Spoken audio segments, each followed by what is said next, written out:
Hello, hello, hello. Can you hear me? Yes? Well, good morning and welcome. It's so good to see so many familiar faces here in the room, also some new faces. I want to give a warm welcome also to those people who are joining us online. I'm Jose Luis de Aro with the Communications Department, and we are gathered here today for the launch of the latest edition of the World Economic Outlook, which is titled Global Economy in Flux, Prospects Remain Dim. So if you haven't yet, I would recommend you to go to imf.org. There you're going to be able to download the latest World Economic Outlook, also Pierre Olivier's blog, and many other assets that might be helpful for your reporting. But what's best today that to unpack the latest details of this World Economic Outlook, where we are projecting a global growth of 3.2% for 2025, than to be joined here today by Pierre Olivier Gourinchas. He is the Economic Counselor and the Director of the Research Department. Next to him are Petia Cueva-Brooks. She's the Deputy Director of the Research Department. And last but not least, we have Denise Egan. She's Division Chief, also with the Research Department. So before we fasten our seatbelts for this trip around the world, Pierre Olivier, it's going to start with some opening remarks. So I think we're ready for takeoff. Pierre Olivier, the floor is yours. Thank you, Jose. After soft landing, soft takeoff, I guess. Global trade developments continue to shape the outlook, but other drivers are increasingly coming into the picture. In April, the US shook global trade norms by announcing sweeping tariffs. Our April report offered a range of estimates for the resulting growth downgrade, from modest to significant. 6 months on, where are we? The good news is that the growth downgrade is at the modest end of the range, with growth projected at 3.2% this year and 3.1% next year, while inflation has increased modestly and is proving more persistent. Now, what explains this modest impact? First and foremost, the tariff shock itself is smaller than initially feared, with many trade deals and exemptions. Most countries also refrained from retaliation, keeping the trading system open, and the private sector proved agile, front-loading imports and rerouting supply chains. Second, financial conditions remain loose, in part because of a weaker dollar. In some countries, such as Germany and China, fiscal policy turned expansionary, and in the US, an AI and tech-driven investment is booming. Yet, despite all these offsets, the tariff shock is here, and it is further dimming already weak growth prospects. This is clear even in the US. Growth is revised down from last year, the labor market is weakening, and inflation has been revised up and is persistently above target, signs that the economy has been hit by a negative supply shock. Where do we go from here? The outlook remains fragile and very sensitive to news on the trade front, as I'm sure all of us have noted. Flaring up trade tensions with the potential for supply chain disruptions could quickly lower global output by as much as 0.3 percentage point, as we explore in our downside scenario. Besides trade tensions, I want to quickly flag 4 other downside risks. First, there are echoes in the current tech investment surge of the dot-com boom of the late 1990s. It was the internet then, it is AI now. We're seeing surging valuations, booming investment, and strong consumption on the back of solid capital gains. The risk is that with stronger investment and consumption, a tighter monetary policy will be needed to contain price pressures. This is what happened in the late 1990s. There is also the flip side of the boom. Markets could reprice sharply. This would reduce wealth, consumption, and investment, lower activity, and could spill over to broader financial conditions. Second, there are continued concerns about China's growth model. The bubble in the property sector remains a source of weakness. Growth in recent years has come from exports, but it is increasingly hard to see how this could be sustained, and the economy remains uncomfortably close to a debt deflation trap. The pivot towards investment in strategic sectors such as electric vehicles or solar panels through the use of large-scale subsidies has delivered significant gains in these sectors. But it may also have contributed to a broader misallocation of resources, as indicated by the lack of aggregate productivity gains. Our work highlights that industrial policy can indeed boost production in targeted sectors and sometimes productivity, but it brings significant fiscal and hidden costs and potential negative spillovers. Third, in too many countries, insufficient progress has been made to rebuild fiscal space. The situation remains precarious with lower growth, higher real interest rates, elevated debt levels, and new spending needs such as defense, economic security, or climate adaptation. Low-income countries are even more vulnerable as they face the prospect of reduced aid flows from richer countries. The lack of growth prospects could morph into social unrest, particularly among unemployed youth. Fourth, as fiscal constraints become more binding, we are seeing rising pressures on central banks. Calls to ease monetary policy, whether to support activity or reduce government debt service at the expense of price stability, always backfires. Trust in central banks helps anchor inflation expectations, and this credibility needs to be protected. As trust erodes, inflation and inflation expectations always rise, macroeconomic stability deteriorates, and everyone loses out. This is a lesson that countries, advanced and emerging alike, have learned the hard way. Let's not forget it. While these risks are serious, all is not gloomy. A few important developments could quickly brighten the outlook. First and foremost, resolving policy uncertainty with clearer bilateral and multilateral trade agreements and lower tariffs can help boost output in the near term. Second, AI has the potential to increase productivity. Many of us are already using it, and we can attest to its benefits. Improved domestic policies will also go a long way to help improve resilience, reduce macroeconomic risks, and help resolve global imbalances. Restoring fiscal space where needed, improving the efficiency of public spending, ensuring independent, transparent, and tailored monetary policy, and above all, adopting government policies that invest in the future and empower private entrepreneurs to innovate and thrive. Thank you. Thank you, Pierre Olivier. So before we open the floor to your questions, some in-flight rules so we avoid any turbulence. First of all, if you want to ask a question, raise your hand, wait until we call on you. If we do, identify yourself and the outlet that you represent. We are trying to cover every region. We are not going to be able to cover the 191 countries, but we will do our best. Second, we are here to discuss the World Economic Outlook, so questions regarding specific country programs or institutional issues are not for this forum. There's going to be plenty of opportunities later in this week with the regional press briefings and also with the press briefing from the managing director. And last but not least, we are also going to be taking questions from WebEx and from our press center. So I think we have reached cruise altitude, so let's see. I'm going to go second row there, please.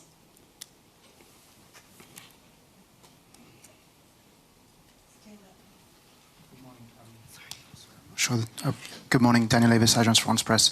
I was just wondering, in your report you say that protectionist measures have had only a limited impact so far, but you've also flagged sort of high levels of uncertainty around trade policy. I was just wondering how much of an economic impact do you think there could be from the most recent tariff threats between the United States and China? Thank you. Well, of course, the recent announcements last week make us all realize that trade uncertainty is still with us. It's certainly something that could weigh on the outlook. Now, of course, the situation is very fluid. There are lots of discussions going on, and this is obviously not in our baseline projections, 3.2% this year, 3.1% next year. This is more of a downside risk in a sense. This is what we have to think about what could happen if negative trade measures were implemented, if some restrictions on exports of critical materials were implemented. This is something, of course, we're thinking about. We have in our report a downside scenario. These are not these very specific details of what is being considered right now, but it illustrates the potential for the global economy to take a turn for the worse if trade tensions become more elevated. In the scenario that we explore, which again I want to emphasize is not necessarily targeted specifically to what we're seeing, there could easily be a decline in global output by about 0.3 percentage point.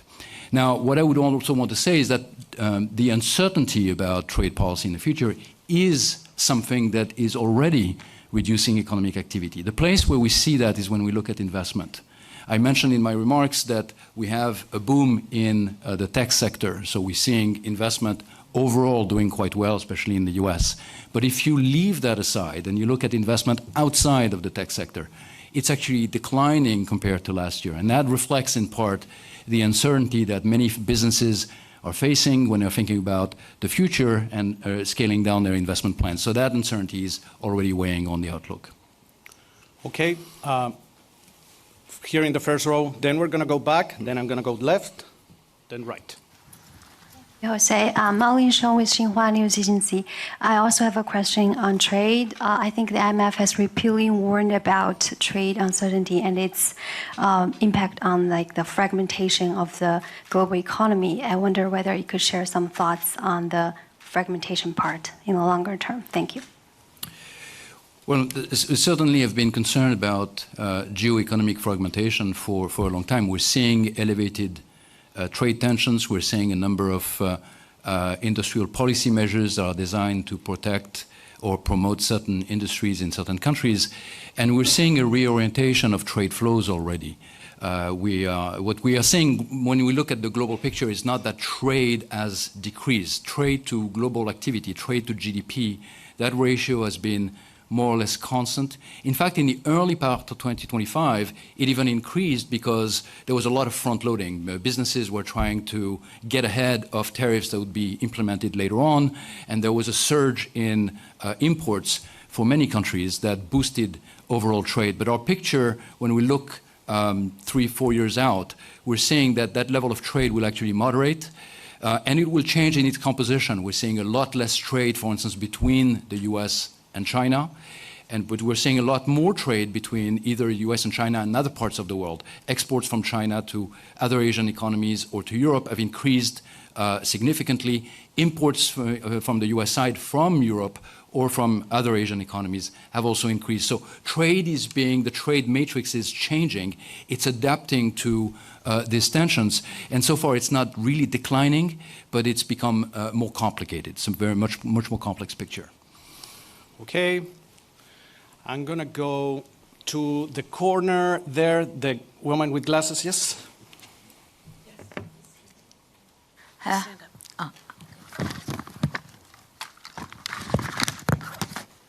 Hello, my name is Samar Said. I'm a journalist from Happy Newspaper. It's one of the leading economic daily newspaper in Egypt.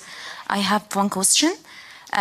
When will the IMF have its fifth and sixth reviews for the Egyptian economic reform program?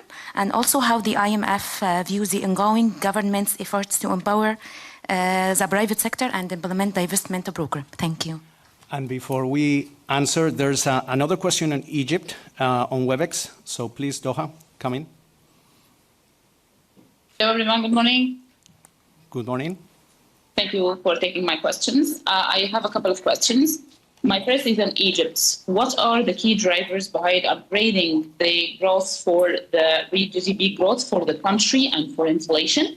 And my second question is with a global angle. What are the expectations for the fuel prices and trade flows, especially amid the latest updates on the geopolitical front, globally and regionally? Thank you so much. Thank you very much. Let me turn to Petya for Egypt. Thank you. On Egypt, we have indeed upgraded our forecasts for both this year and next to 4.3 in 2025 and 4.5 in 2026. And what's behind these upgrades is the notable improvements that we've seen in the non-oil manufacturing sector, the tourism sector, as well as the telecommunications sectors. And again, the buoyancy in those sectors has very much offset the declines that we've seen in the Suez Canal activity, as well as in the mining and extraction activities. So again, going forward into 2026, we expect some stabilization in the Suez Canal and mining activities, together with continued a strong growth in the sectors that I mentioned earlier. Now, when it comes to inflation, we are expecting it to decline further over the forecast period. And one favorable development has been the fact that in August, inflation hit a 40-month low. And that was very much due to the to the tight monetary and fiscal policies, as well as the easing of FX shortages, in addition to the waning effects of the depreciation. Let me stop here. Okay, and I just want to remind everybody that there's going to be regional press briefings later this week, so you can tackle a little bit more Egypt in detail when those regional press briefings happen. I'm going to move to this side of the room. So I'm going to go with the gentleman, the one with the light jacket.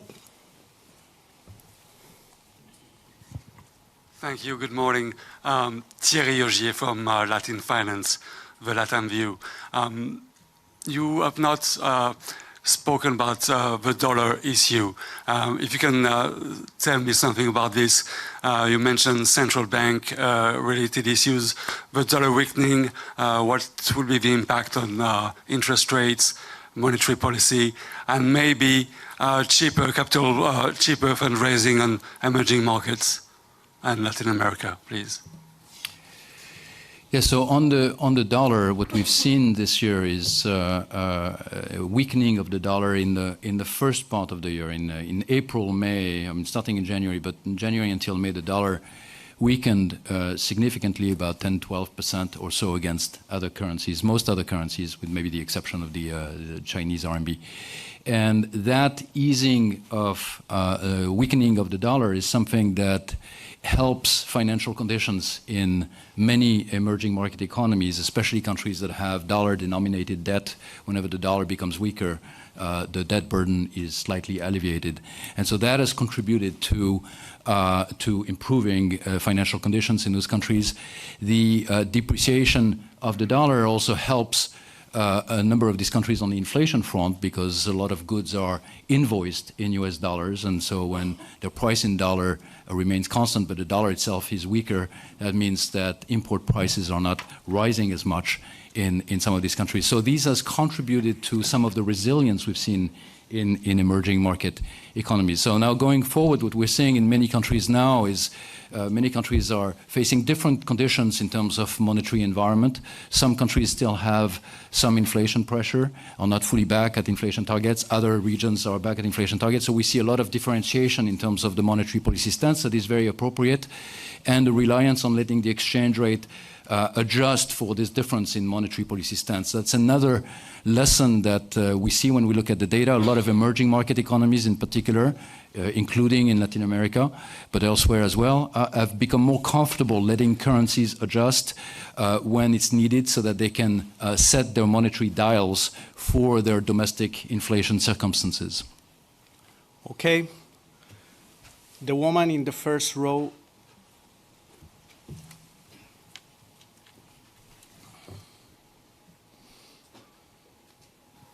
Thank you very much. My name is Hope Moses Ashike from Business Day Nigeria.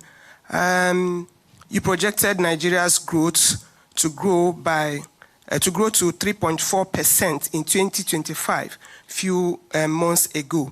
I want to know if there's been any change to that forecast, and what are the drivers of that forecast.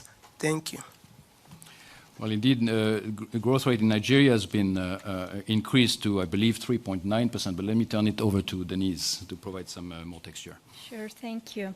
Yeah, as Pierre Olivier said, for 2025, we revised upward the growth rate for Nigeria to 3.9, so this is 0.5 percentage point higher than what we had before.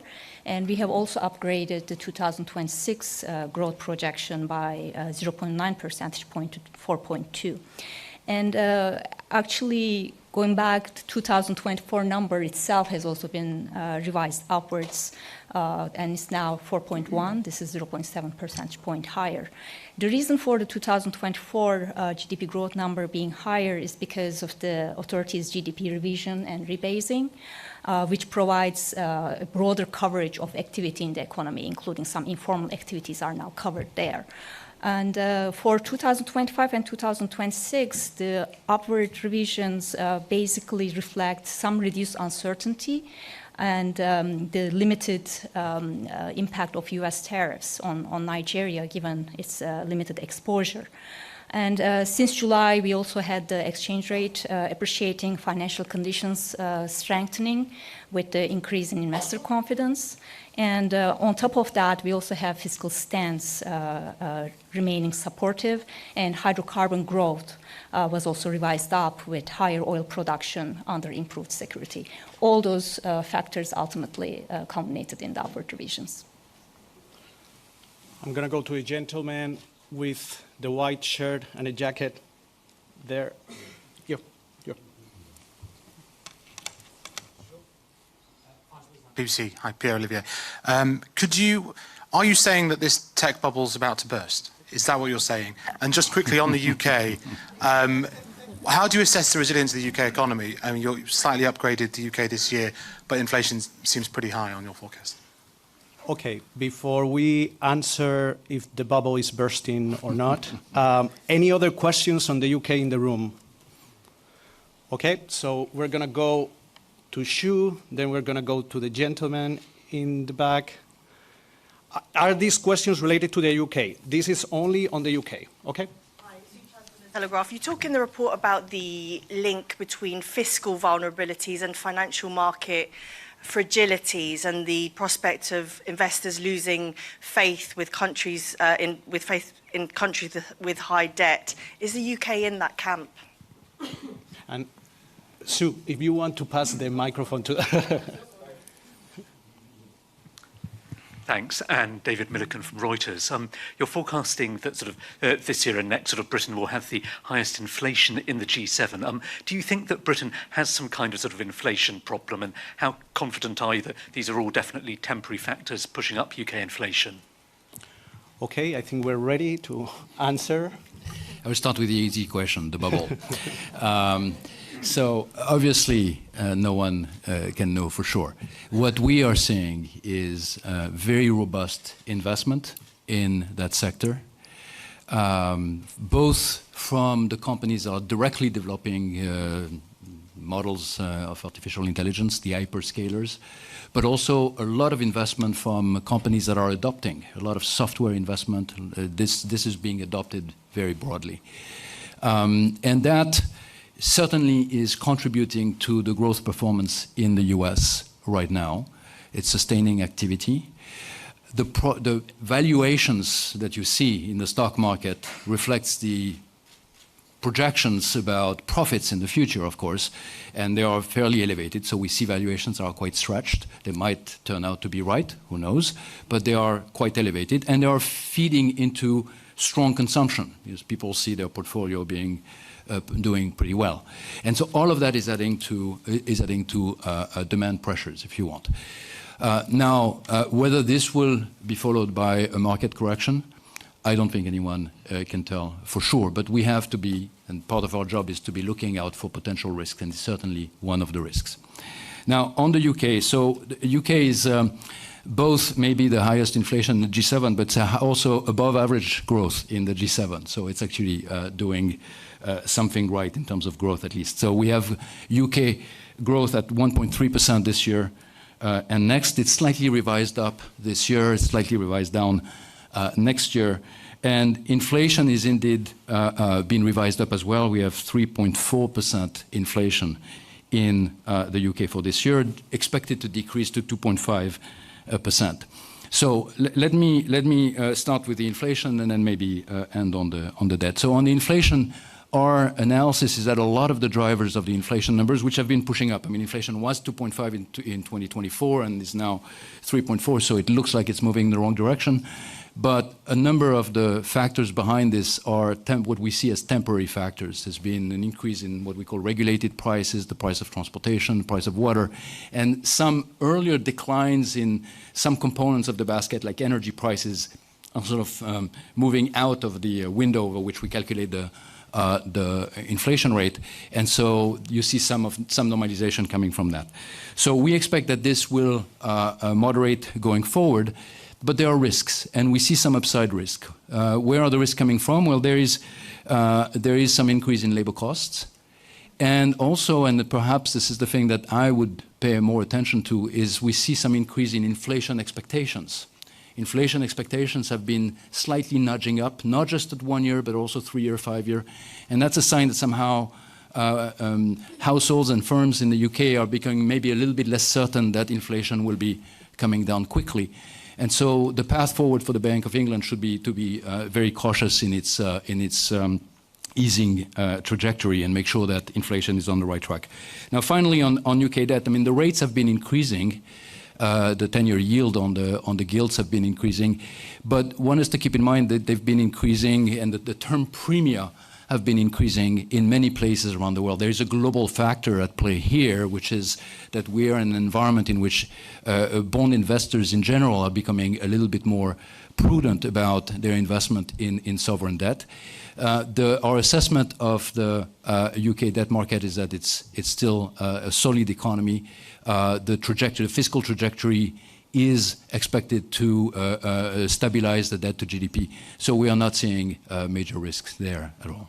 Okay, before I move to this side of the room, we're going to take a question on WebEx. Please go ahead. Can you hear us? Yes, I can hear you. Can you hear me? Yes, please go ahead. Good day to everyone. Olena Hrazdanki, post Ukraine's Global Voice, but my question will be on the global economy. So far, you mentioned the economic risks for the global economy, tariffs, and the potential bubble of the AI market we just discussed.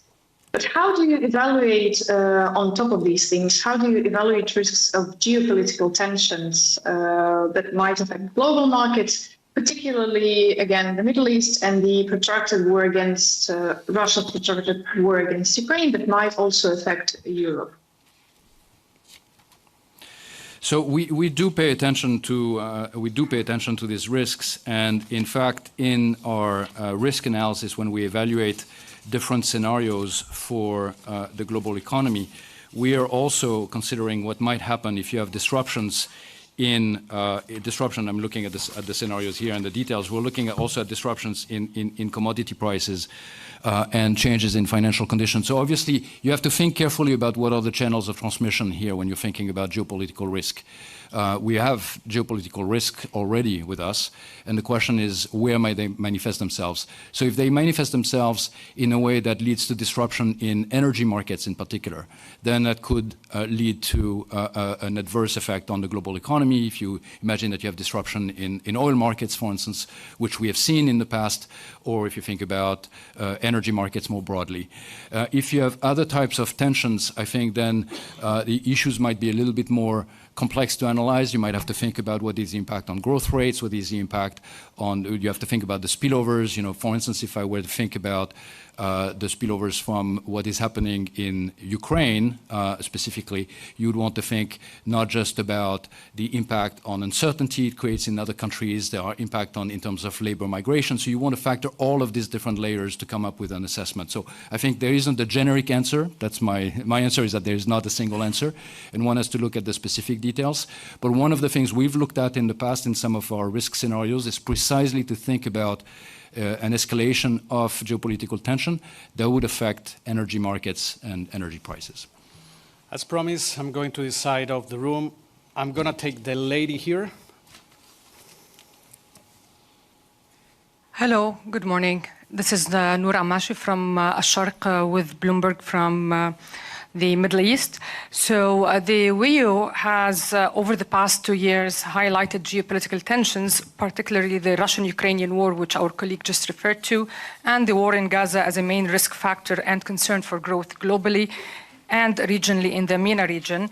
Now that the peace deal has been signed yesterday in Sharm el-Sheikh in Egypt, will this prompt the IMF to revisit the outlook for the region? I know Petya just highlighted the outlook for Egypt and how this has been raised, but I mean, would this prompt the IMF to revisit those numbers now that the peace deal has been signed, especially that we are looking forward for huge reconstruction plans for what lays ahead of that war, and that might change probably the plans for all the exposed economies, Egypt, Jordan, the West Bank. And another, I know this is about the outlook, not about programs, but will the IMF consider any special treatment or program for Gaza, even if Palestine is not one of the countries or the member countries in the IMF, given that it has undergone a two-year really bad war?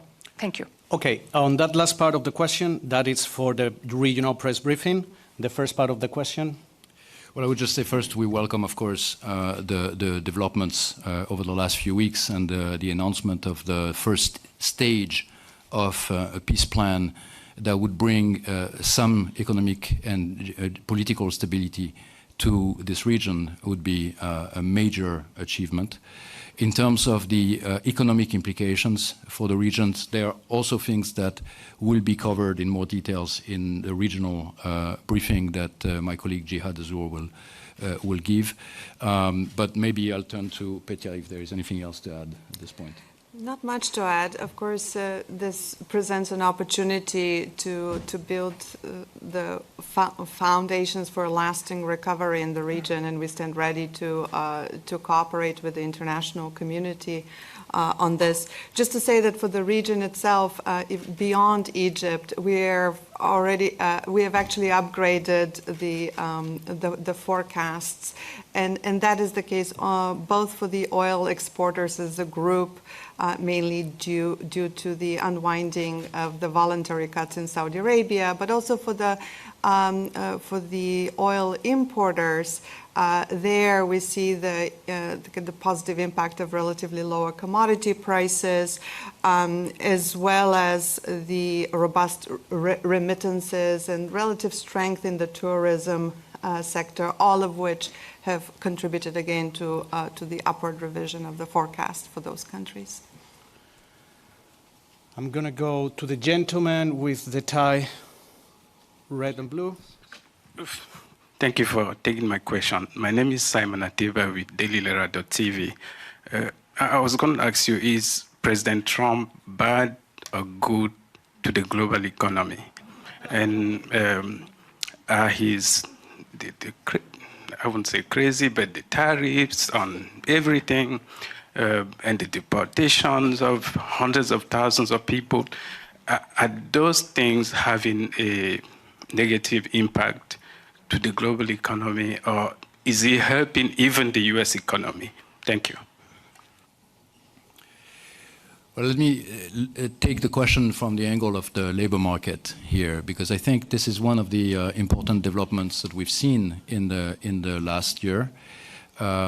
We've seen a sharp decrease in payroll growth in the US, from upwards of 100,000 a month to less than 50,000 a month. And of course, a situation like that in the past would have been associated with a very marked deterioration of the labor market.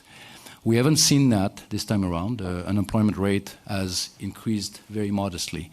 And of course, what's been happening is on the other side of the labor markets, on labor supply. So we've seen a very sharp reduction in the share of foreign-born workers in the labor force in the US that have, removed themselves from the labor market. And that, of course, is something that is weighing down. You can think of this as another negative supply shock on top of the tariff shock. What is a reduction in labor supply does, it's creating tightness in the labor market, it's adding pressures in the labor market, it's potentially adding costs, it's reducing output, so it's potentially both reducing output and increasing inflation. So that reduction in the foreign-born share of the workers in the labor supply is something that goes in the same direction as the tariff shock and certainly weighing on economic activity in the US. Now, there are other forces pushing in the other direction. We mentioned the AI investment surge. There is a fiscal policy that is becoming quite stimulative. The consumption has been fairly robust. So overall growth in the US has remained fairly good. It's slowed down from 2024, but it's still about 2% in our estimate for 2025. But the place where you can see that reduction in the labor supply is if you look forward and you think about what is the potential growth for the US. And that estimate, of course, is very imprecise, but our estimate of potential growth in the US has been revised down as well, and that's reflecting that lower contribution from a foreign labor force that was quite significant in previous years, and we're not foreseeing that it will continue to contribute. Now, the other side of this is what does it do to the rest of the world? Well, obviously, if you have slower growth in the US, per se, it's not a good thing for the rest of the world. There are spillovers that are coming from when an economy like the US is growing strongly, then it generates demand for other parts of the world as well. So something that is contributing to a slowdown in US growth is, in general, not something that is going to be good for the rest of us. Okay, I'm going to go to the gentleman with glasses here in the middle. Yeah.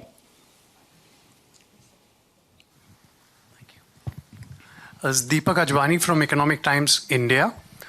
Your MD, Kristalina, clearly told the world leaders and the governors, buckle up.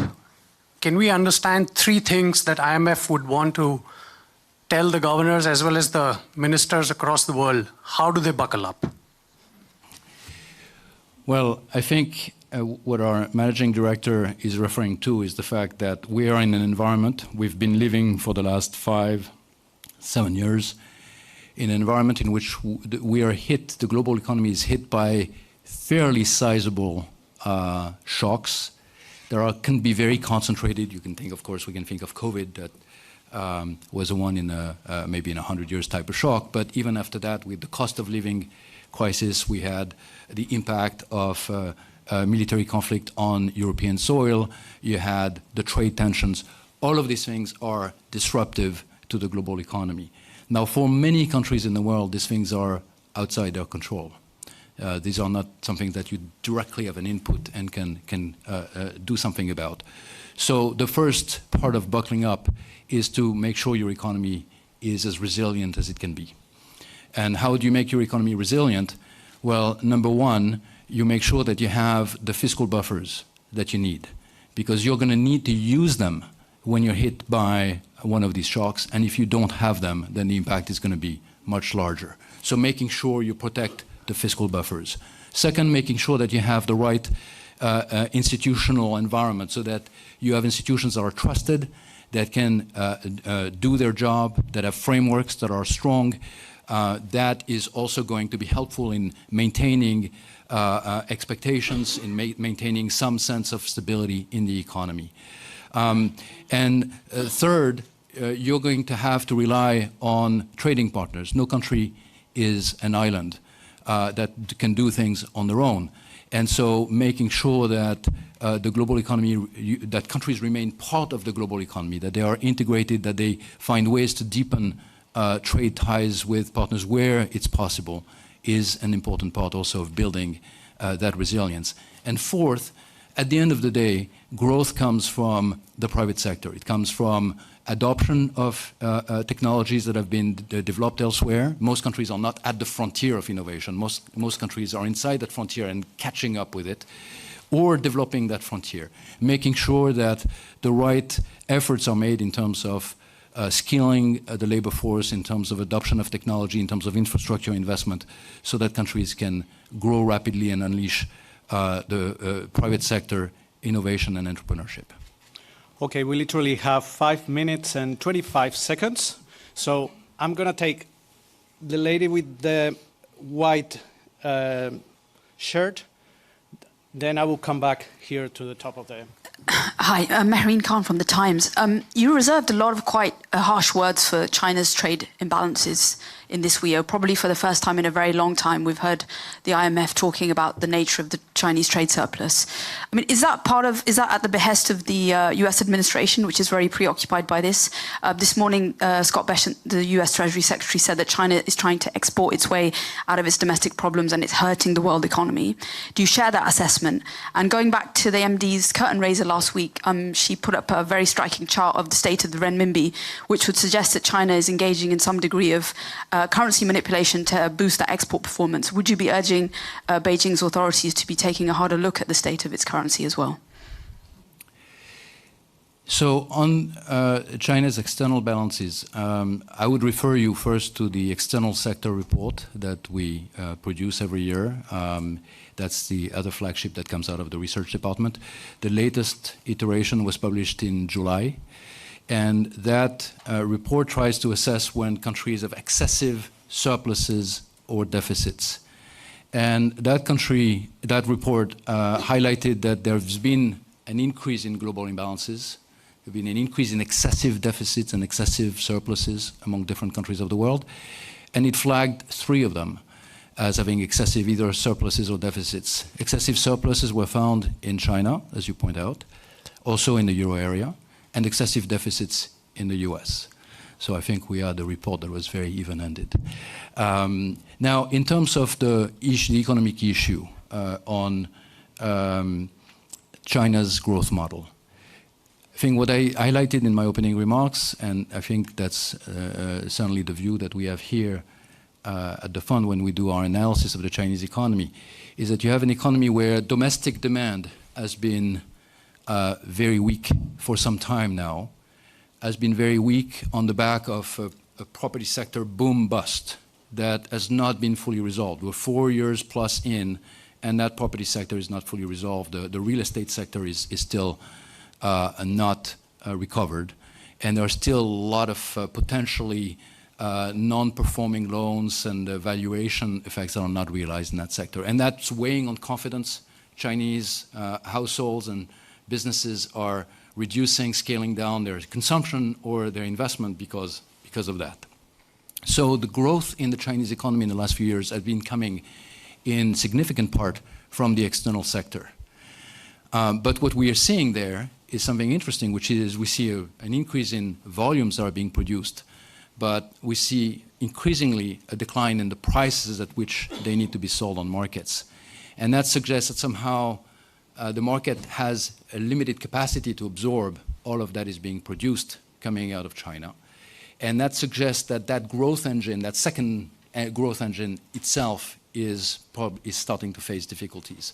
So our advice to the Chinese authorities has been for some time now, it's been for many years, if you look back at our Article 4, there is a need to rebalance the growth model towards a sustainable domestic demand. And there are a number of steps that can be implemented to do that, and some of them I'm sure will be covered in the regional briefing, but that would pivot the economy away from being too heavily reliant on an export sector that is becoming more fragile in the environment we're in, and a more resilient domestic growth engine. Okay, I'm going to try to squeeze one last question. We only have 1 minute and 27 seconds. I'm going to go with the lady with the glasses. And this is the last question. Don't get frustrated. There's going to be many opportunities to ask questions. Hi, good morning. Kemi Oshikoya with the Africa Bazaar magazine. Could you provide updates on Africa? And I know a lot of the news this morning has been sort of gloomy. Could you give us any highlights, spots on the continent that are doing great? Thank you. Let me turn this to Denise. Okay, I'll give you an answer in 50 seconds, but as Jose said, I'm sure our African department colleagues will be happy to elaborate further on that. So for sub-Saharan Africa, we had growth upgraded, actually. Growth projections for 2025 are up by 0.2 percentage point, and same goes for growth in 2026. So we have 4.1 projected this year and 4.4 next year. And this resilience of the region has been supported by macroeconomic stabilization as well as reform efforts that's been going on, including in key economies such as Ethiopia and Nigeria. That doesn't mean that there are no vulnerabilities and there are no challenges, especially the resource-intensive and conflict-affected countries are facing significant headwinds. And based on our medium-term outlook, also, we do see certain challenges coming, and we do believe that the low-income economies, including in sub-Saharan Africa, are facing challenges in terms of the per capita income gap with their advanced economy peers widening as we go. And the thing to do in such an environment is going to be turning a little bit inside, as Pierre Olivier was saying, strengthening institutions, further doubling down on the reform efforts, including revenue mobilization through tax reforms, and strengthen debt management, including debt transparency and governance, and doing other structural reforms that could unlock the potential of the region. Let me stop there. Okay, I think that we did achieve a soft landing. So, as I said, there will be a lot of opportunities to keep asking questions during the week. And on behalf of Pierre Olivier, Petia, Denise, the Research Department, and the Communications Department, we thank you all for attending this press briefing. A couple of reminders. The next press briefing is going to happen in this exact same room for the Global Financial Stability Report. Tomorrow we have the Fiscal Monitor, and later on the week we have the press briefing from the Managing Director and all those regional press briefings we've been mentioning during this press conference. So thank you. Any comments, feedbacks, media@imf.org. Thank you very much. Thank you.